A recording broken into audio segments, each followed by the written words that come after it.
আৰু এয়া মই পায়সৰ বাবে গাখীৰ 1 লিটাৰ লৈছোঁ আৰু এফালে মই আঞ্জাও বনাই আছোঁ ভাতৰ বাবে।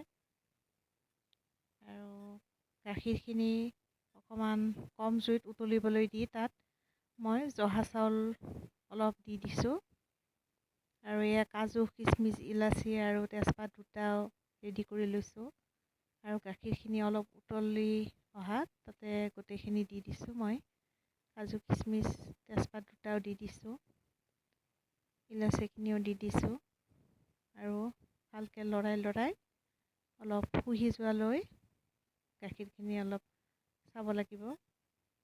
কম জুইতে আধা ঘণ্টামান এনেকৈ লৰাই থাকিম।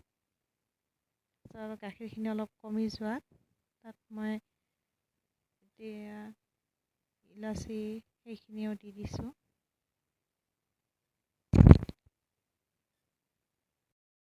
আৰু ইয়াতে এতিয়া মই চেনি 5 চামুচমান দি দিছোঁ। বেছিকৈ খালে বেছি দিব পাৰে আৰু মই অলপ কমকৈ দিছোঁ। আৰু এয়া মোৰ পায়স বনোৱা ৰেডি হৈ গ'ল।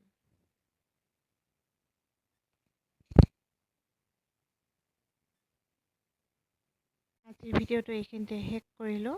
আন এটি ভিডিঅ'লৈ পুনৰ আহিম। ধন্যবাদ।